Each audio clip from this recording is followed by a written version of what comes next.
Bismillahirrahmanirrahim. Assalamu alaikum dear students. I am Arif and I welcome you all in today's session. To access the notebook for today's session, you can access course page on my personal website arifbhat.me.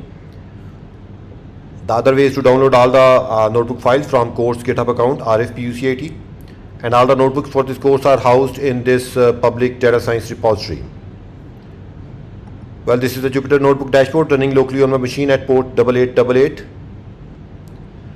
And here is the notebook for lecture number 6.28 of the 6th module, Machine Learning, for the course titled Tools and Techniques for Data Science. The title for today's session is Support Vector Machines. Well, this is the first session on SVM, and I expect that I will complete this very important machine learning algorithm in a total of roughly, I think, 3 sessions. So let's move on to the learning agenda of today's session straight away. My dear students, I will spend around 10 minutes to give you a big picture about support vector machines. After an overview, I will describe linearly separable and non-separable data, the concept of hyperplanes and selecting a best out of many, and finally I will give a geometric intuition as to how SVM work. After this, I will spend around 15 to 20 minutes on the math that is a must to know if you want to understand the mathematical working of SVM. We will understand the equation of a line and hyperplane, how to mathematically classify a new data point, positive and negative hyperplanes and support vectors in SVM, the formula to calculate the margin, and SVM optimization function and its constraints. At the very end, we will make our hands dirty to practically do all this in Python using a toy dataset. Today's session will end with the hard margin SVM without using this term specifically. And for the soft margin SVM, you have to wait for the next session. So we have a lot to do today. So let's start playing. My dear students, let me start with a big picture of support vector machine, which is a supervised machine learning algorithm and can be used for solving both classification as well as regression problems. Mostly it is used for handling classification tasks, so today I will restrict myself to classification only. Well, SVM actually improves the idea of perceptron logic that we did in our logistic regression sessions. And remember, logistic regression is a probabilistic classifier that output probability estimates for k classes and assigns the label of the class with the highest probability. On the contrary, SVM is a deterministic classifier that output a hard label without providing probability estimate for the k classes. The power of SVM over logistic regression is that it works well with unstructured data such as text and images, and moreover, logistic regression is prone to overfitting, whereas the risk of overfitting is relatively lower in support vector machines. My dear students, this image over here describes as to how support vector classifier tries to find a hyperplane or decision boundary shown in red color that best classifies the data points or observations of the two classes. But instead of using a probabilistic approach, it uses geometrical properties of the data and tries to maximize the margin between these two additional hyperplanes shown in this purple color over here. The positive support vector hyperplane and this negative support vector hyperplane. So this one is positive and this one is negative. Don't worry if you don't really get this. Before going into the math of SVM, I will first give you the geometric intuition as to how support vector machine work, and every nitty-gritty of this image will be crystal clear to you all. Well, this table gives you some quick comparison points between logistic regression and SVM, which we have covered in our 4 sessions, logistic regression sessions 6.20 to 6.23. and this support vector machine we are going to cover in this and next two sessions inshallah. My dear students, SVM is a linear model, however work on non-linear datasets as well by using techniques like kernel tricks, which we will cover in our next session inshallah. For the time being, just understand the difference between linearly and non-linearly separable datasets. Well, these three scatter charts display three different two-dimensional datasets. By two-dimensional, I mean there are just two predictor variables that can be used to classify the data points into a blue and a red class. The dataset represented in this left scatter chart is linearly separable, as the two classes can easily be separated by drawing a straight line somewhere over here. The dataset represented in the middle and this right scatter chart is not linearly separable, as there is no single straight line that can separate the data into two classes. Well, we have seen in our previous sessions that logistic regression is strictly a linear model. However, support vector classifier use some kernel functions that takes the data points to a higher dimension, making them linearly separable in that particular dimension, and then the algorithm classifies them. Don't worry, for the time being, the objective is to make you understand the difference between linearly separable data and not linearly separable data, and I hope this is making sense to you all. Moreover, in today's session we will be restricting ourselves to understanding the math and practical implementation of linear support vector classifiers. Okay. My dear students, let me talk about hyperplanes, which are actually decision boundaries that help classify the data points. The data points falling on either side of the hyperplane can be attributed to a different class. And remember, the dimensions of the hyperplane depends upon the number of features or predictor variables. If you see this left image, you can see we have two input features. So the hyperplane or the decision boundary is just a line. And in this right image, the number of input features are 3. So the hyperplane or decision boundary is a two-dimensional plane.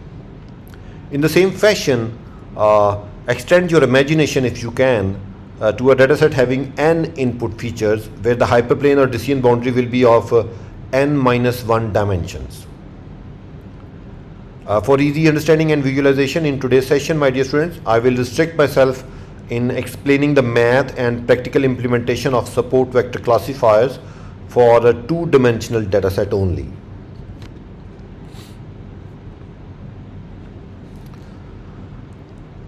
Okay, my dear students, remember, if a dataset is linearly separable, typically there are infinite many separating hyperplanes.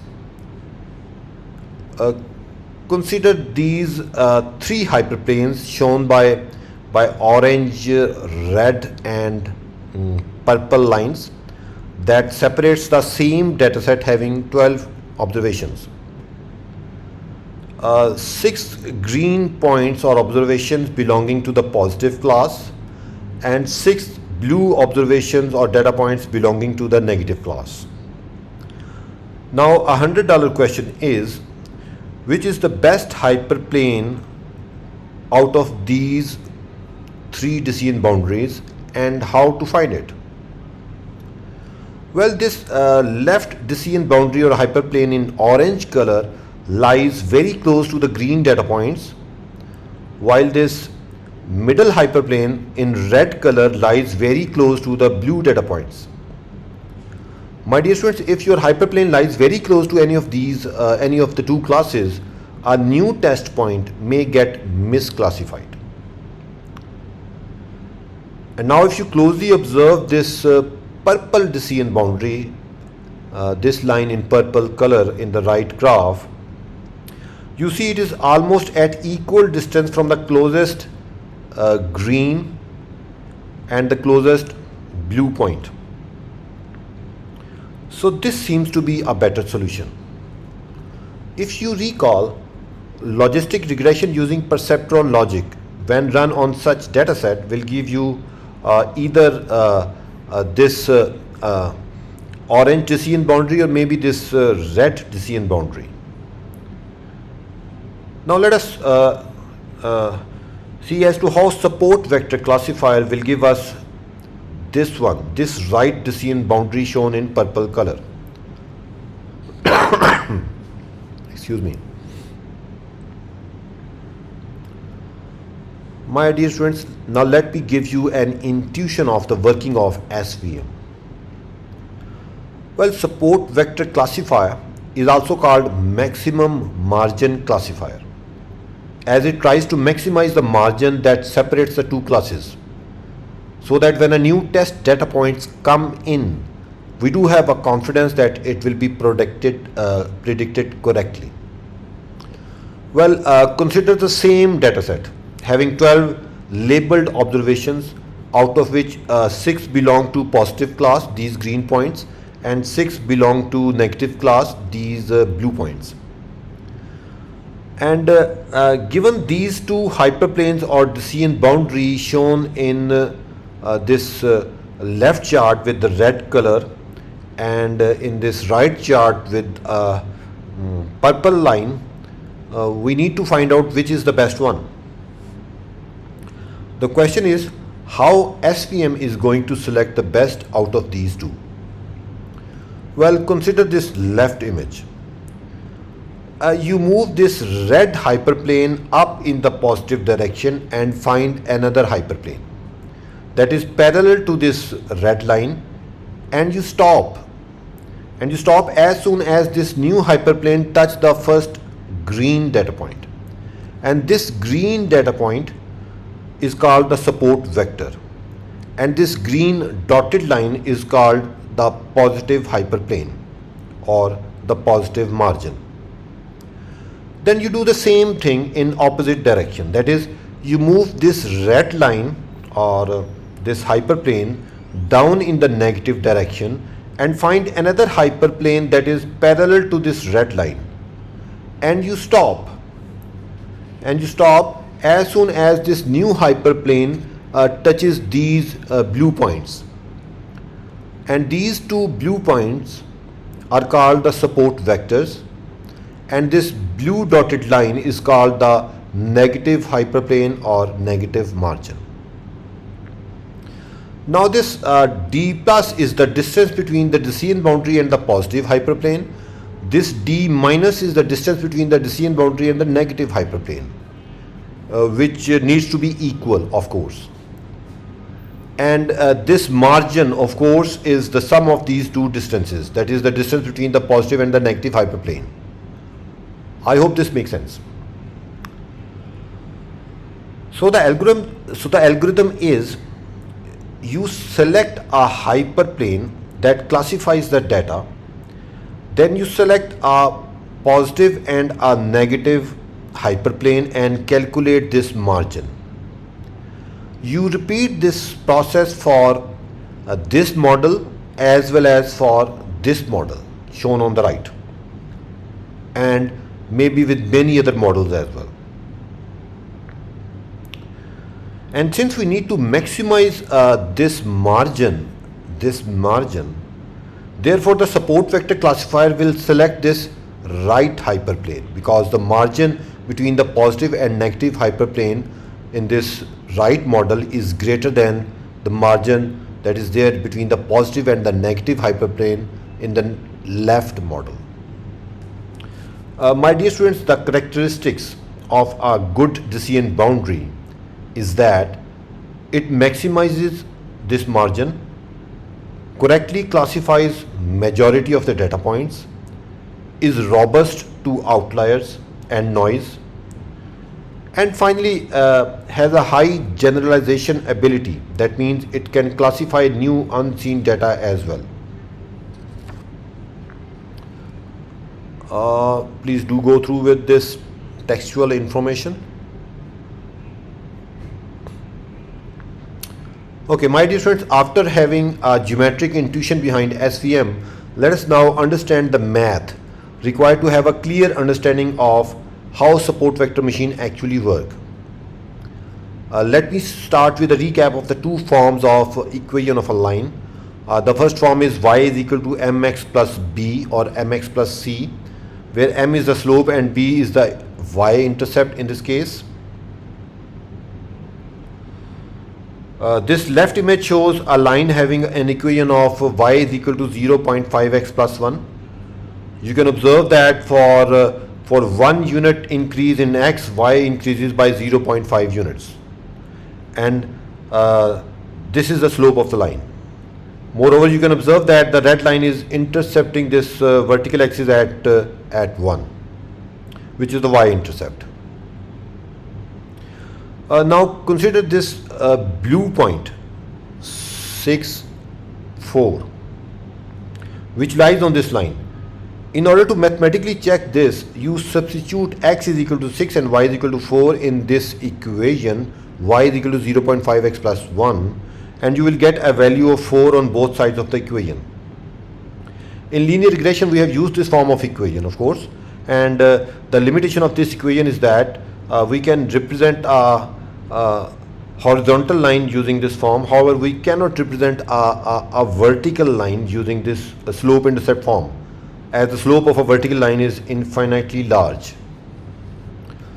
So support vector machines use this general form of the equation of a straight line shown in this right image, and that is ax plus by plus c is equal to 0. A line can be mathematically represented in any of these two forms. For example, this y is equal to 0.5x plus 1 can be written as minus 2x plus 4y minus 4 is equal to 0. And this is shown over here. And both these equations represent the same line. And given a line equation in this general form, that is ax plus by plus c is equal to 0, one can calculate the slope as minus a over b and the y-intercept as minus c over b. I hope this makes sense. Well, my dear students, most of the real-world data sets that we work on have more than 2 features. For example, the IRIS dataset has 4 input features, while the MNIST modified National Institute of Standards and Technology that contains a collection of around 70,000 handwritten digits, each digit having 784 input features. So instead of using x and y as input feature, we use the feature names as x1, x2, x3 and so on to maybe xm that is easily extendable for more dimensions. And instead of using a, b and c as a coefficient of the input features, we use w1, w2, w3 and so on. That allows us to have more than 26 coefficients, of course, because we have 26 alphabets. So finally, this equation in magenta color represent the equation of a hyperplane for n-dimensional space, which can also be written in compact form using the vector notation as shown in blue over here. One more thing is, if your line or hyperplane is passing through the origin, then this y-intercept, that is w naught, this becomes 0 and it can be written as w dot x is equal to 0. And finally, my dear students, since the dot product of a vector w and x shown in this image on the right is 0, w dot x is equal to 0, that means the cos of the angle between them is 0. Thus we can say that the angle theta over here or over here is 90 degrees, and the two vectors are perpendicular to each other, that is, they are orthogonal vectors. I think we have seen this in our linear algebra session as well. So let's move ahead. Let's suppose from a given two-dimensional training data, we have somehow computed a decision boundary or hyperplane graphically represented by this red line in this image, having the equation minus 2x plus 4y minus 4 is equal to 0. Here W1 is equal to minus 2, W2 is equal to 4, and W0 or bias B is minus 4. To predict the class of say this new green point 3, 5, we substitute x is equal to 3 and y is equal to 5 in this equation, and we get a result of positive 10. So positive 10 is greater than 0, so we can safely say that this point 3, 5 belong to positive class. Similarly, to classify this blue point 5, 2, we substitute x is equal to 5 and y is equal to 2 in this equation, and you will get minus 6.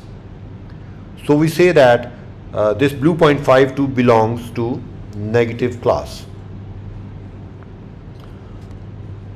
From this discussion, we can come up to this rule mentioned in blue, which says that for any input vector x in this entire vector space, its corresponding predicted label, this y hat, will be plus 1 if W transpose x plus b is greater than equal to 0, and this y hat will be minus 1 if W transpose x plus b is less than 0. My dear students, just keep in mind that over here we have feature x1 and over here we have feature x2. This is not y over here. This is just for your easy interpretation of this equation line. Let me practically show you this using this online Desmos calculator. Here it is. Let's draw the same decision boundary that says minus 2x plus 4y minus 4 is equal to 0. So this is the line. You see, it is a line having a positive slope of 0.5 and a y-intercept of 1.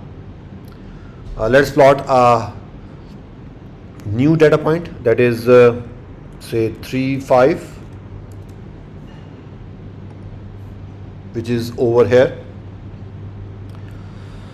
And once again, if you substitute x is equal to 3 and y is equal to 5 in this equation over here, you get a value of greater than 0, saying that it belongs to the positive class. Let me just plot another point, that is 5, 2 now.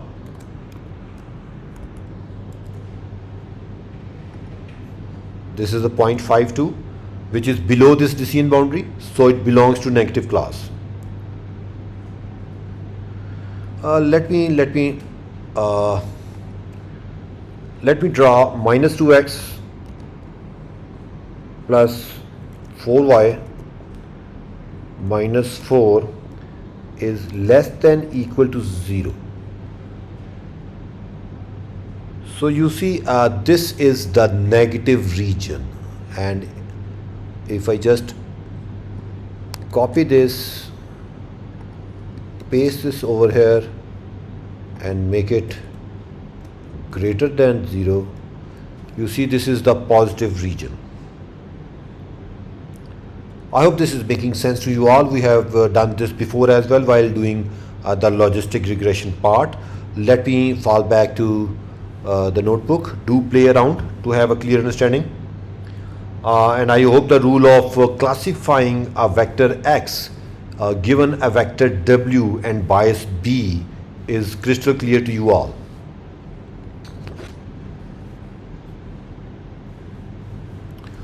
My dear friends, in support vector machine, given a hyperplane or decision boundary, we also need to calculate the equations for the positive and negative hyperplanes.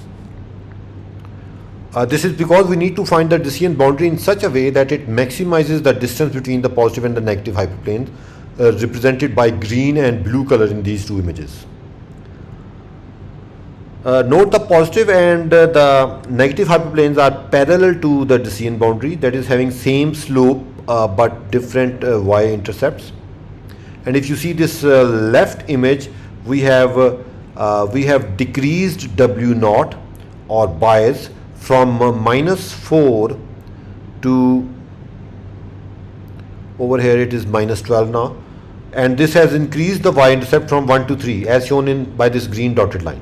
Once again, I have decreased this -4 to -12, and similarly by increasing this W naught or bias from this -4 to +4, the y-intercept of this red line has decreased from 1 to -1 as shown by this blue dotted line. Similarly, in this right image, to make the calculation simple, I have just decreased a value of 1 from W naught to get the positive hyperplane shown in green, and I have increased a value of 1 from W naught to get the negative hyperplane shown in blue color.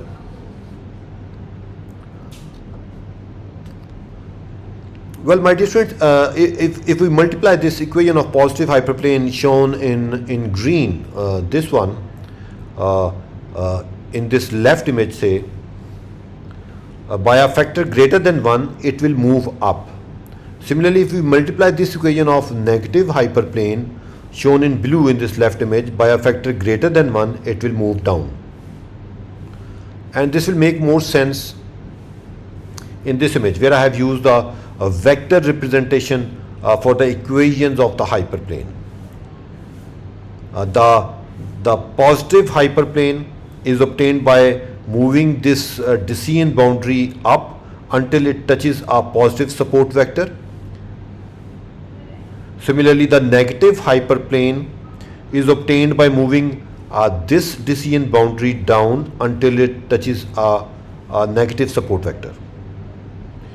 For a crystal clear understanding, let's do this practically using once again the Desmos calculator by clicking this link again, coming up over here. Let me plot the positive hyperplane, and that is -2x plus 4y minus 4 is equal to 1. So this is the graphical representation of the positive hyperplane that we have just seen. Let me draw the hyperplane or decision boundary now. -2x plus 4y minus 4, and this time this equals to 0. So this is the decision boundary, and for the negative, let me copy this, paste this, and let me say -1. So this is the negative hyperplane. Let me now multiply this W1, W2 and W0 with a factor greater than 1, say 2. So let me multiply this with 2. It makes 4. Let these be here, and let me multiply this equation with the 4 and write it over here. That says -4x plus 8y minus 8 equals 1. So you see it has come a bit down over here. And now let me for the equation of the hyperplane, let me say -4x plus 8y minus 8 equals 0. Remember, for the equation of the hyperplane, the slope and the y-intercept remain the same. On the contrary, for this -4x plus 8y minus 8 equals -1. So you see the positive and the negative hyperplanes get closer to the decision boundary. You see, if I increase the size a bit, so the positive and the negative hyperplane get close. Let me remove these two. So this is the decision boundary. This line is the positive line, minus 4x plus 8y minus 8. Let me use this one. So it has gone up. Let me use this one, it has gone up. So anyway, by multiplying with a factor greater than 1, this equation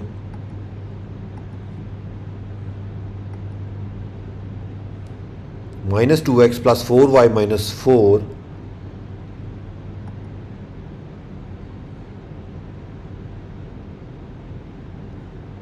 this moves up.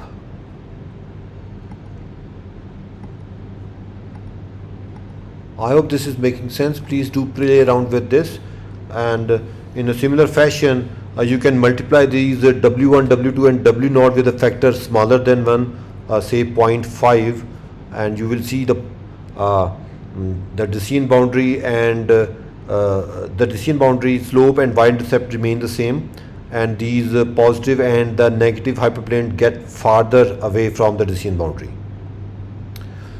So anyway, to summarize, let me say that by changing the value of the vector W, that is this W1 and W2 value, and this bias, that is this B or W0, the distance between the positive and the negative hyperplane change. Play around with this. Let me fall back to the notebook. My dear students, once we have found our random equation of a hyperplane or decision boundary as shown in red in this equation, to find the equation of the positive hyperplane, we multiply this WTX plus B is equal to plus 1 with a factor less than 1 to move up till it hit a support vector. And similarly, to find the equation of a negative hyperplane, we multiply this equation WTX plus B is equal to minus 1 with a factor less than 1 to move down till it hit our support vector. I hope this is making sense.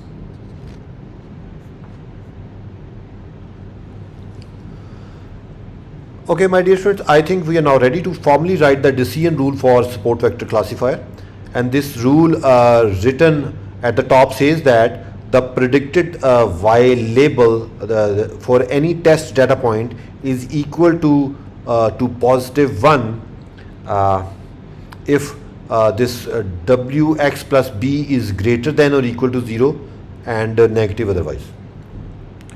But support vector machine has two additional hyperplanes with a constraint that says that there should be no training point that is below the positive hyperplane, and this can be enforced using this condition shown in green that says wx plus b is greater than or equal to 1.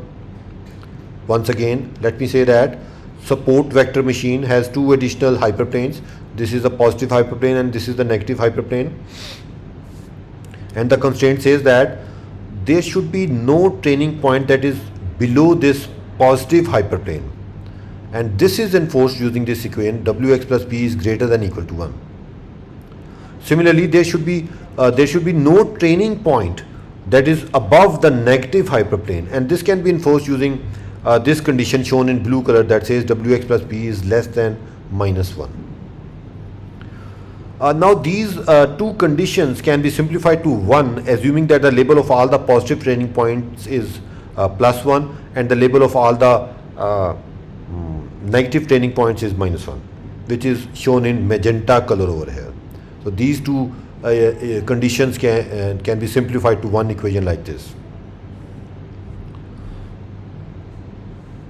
Remember, for all positive points, this yi will be plus 1 and wx plus b will be greater than or equal to 1. Therefore, the overall result will be greater than or equal to 1. Similarly, for all negative points, this yi will be minus 1 and wx plus b will also be less than or equal to 1, that is negative. Therefore, the overall result will again be greater than or equal to 1, positive. I hope this makes sense to you all.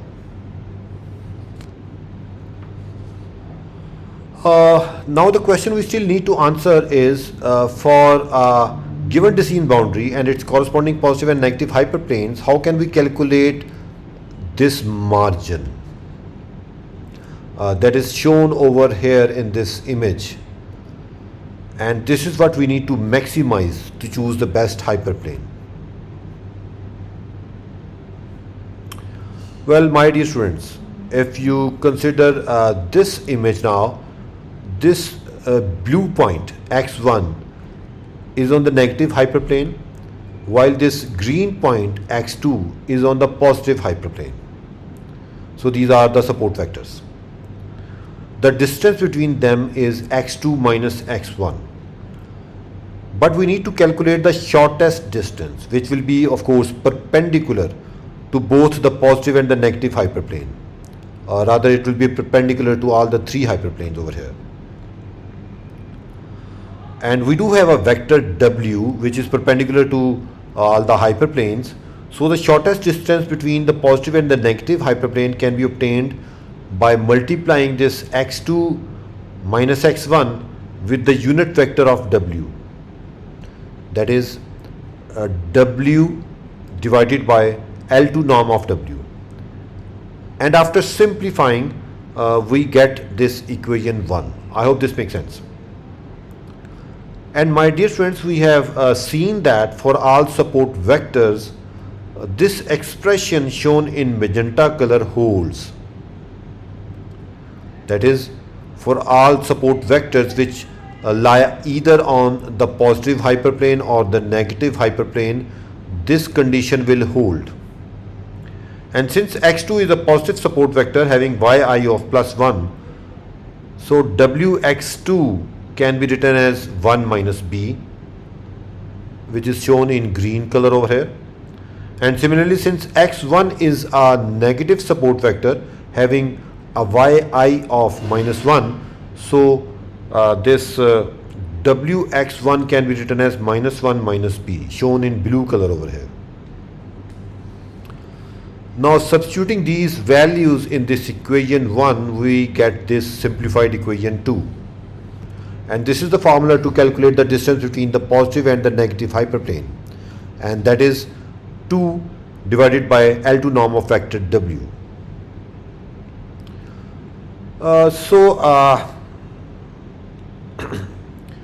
Given multiple hyperplanes that all correctly classifies the training data, support vector classifier will select the one which maximizes this distance. And with this we come up to the final formulation of support vector classifier, and that is shown in magenta color over here, which says that we need to find those values of vector w and bias b that maximizes this distance with the constraint that yi times w dot xi plus b is greater than or equal to 1. My dear students, to maximize this margin, we actually need to minimize what is there in the denominator. So for computational reasons, we can change this to a minimization problem as shown in blue color over here. Great job done. And yes, I think there is still a question that might be pinching your mind, and that is how to find the best w and b that maximizes the margin with the constraint that samples are on the correct side of the hyperplane. This is a constrained optimization task that can be solved by the Karush-Cohen-Tucker, or famously known as KTT conditions, using the Lagrange multipliers. And today I will not be spending time on the Lagrange multipliers. Rather, I will be using scikit-learn library to do this task for us. Okay, my dear friends, consider this toy dataset now shown in this table, having a total of 8 observations. It is a two-dimensional labeled dataset having 2 input features, and the output label having 2 classes: positive class represented by +1 and a negative class represented by a -1. And in this scatter chart, you can see the positive data points are plotted using this green color, while the negative data points are plotted using the blue color. And given this training data set, we need to train an instance of the scikit-learn support vector classifier and find out this hyperplane shown in red, this decision boundary that maximizes this margin. I have already written the code for this, so let me just give you a quick walkthrough of the code. Let me first load the dataset, and this code shown over here, these two lines, actually create a 2D NumPy array X containing the input features and a NumPy array Y containing the output label. Note that the first 4 points, 1, 4, 2, 5, 3, 5 and 3, 4, they belong to the positive class, while the remaining 4 points belong to the negative class. For visualizing the data in a tabular format, I have created a data frame from these two NumPy arrays. Let me just execute this code. You can map the values inside this data frame with the image of this table containing the data. Anyways, let us visualize this data.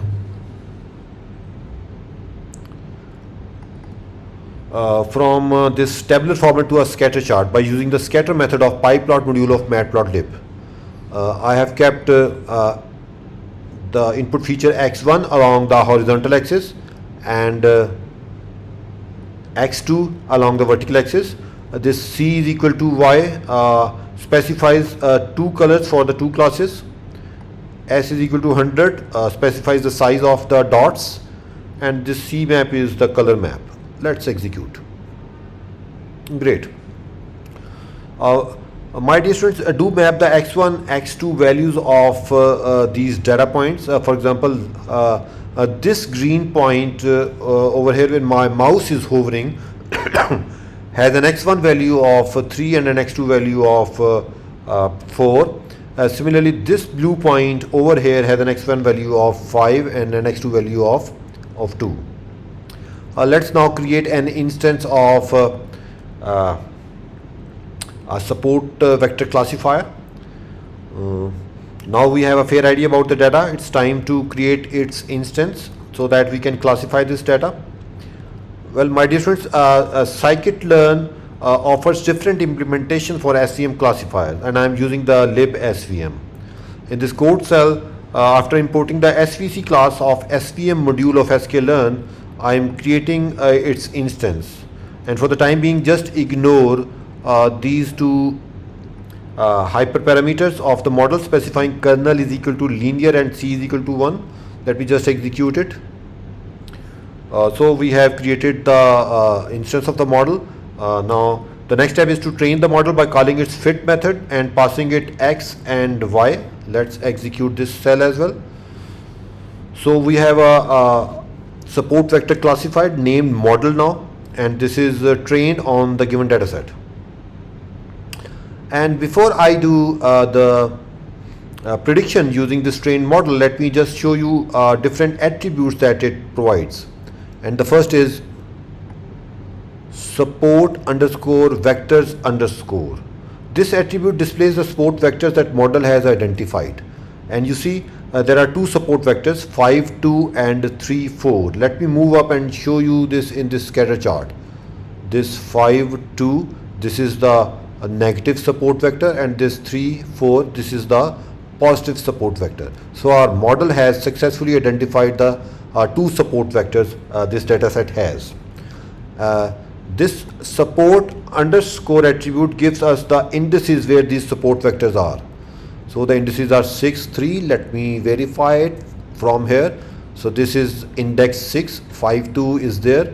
This is index 3, and the vector 3, 4 is there. So anyway, this support underscore, this attribute gives us the indices where the support vectors are. And if you want to know the number of support vectors, you can get it using the n underscore support underscore attribute. So there are we have one positive and one negative support vector, and remember we have just two. one on the positive class and one for the negative class, but they can be more than one. And finally, my dear students, the value of the vector W and bias B calculated by scikit-learn support vector classifier are there in the model attributes COEF underscore and intercept underscore respectively. Let me just execute, and you see we have the W1 as minus 0.5, W2 as 0.5, and the bias is again 0.5. And of course, from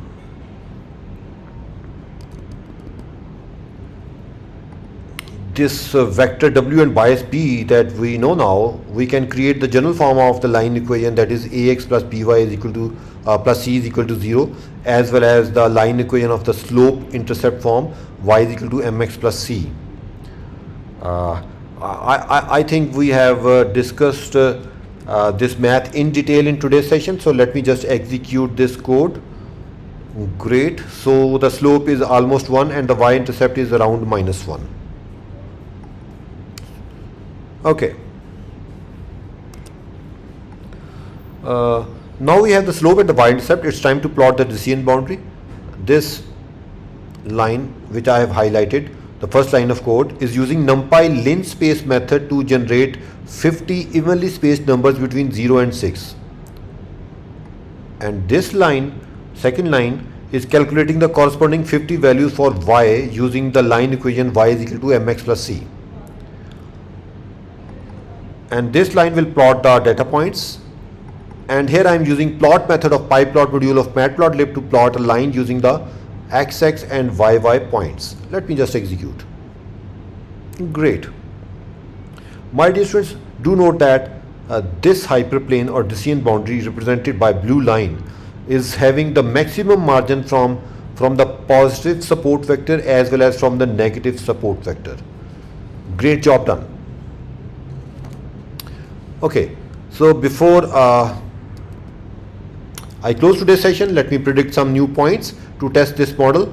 Well, visually you can see this point 2, 3, 2, 3. This lies in the positive region, and this point 4, 1, 4, 1. This lies in the negative region. So it is very apparent from this scatter chart. And let me use this predict method of the model and pass it the 2 points, and let's execute this code. And it has successfully correctly classified the point 2, 3 belongs to the class plus 1 and the point 4, 1 belongs to the class minus 1. Okay, I think that is enough for today's session, my dear students. I will continue this in my next session, where I will start with comparing the hard margin versus the soft margin SVM. The kernel tricks, I will talk about the kernel tricks as well to handle non-linear data, and we will talk about multi-class classification and much more. If you have liked this video, do share it with your friends. I wish you all the best, happy learning, and Allah Hafiz.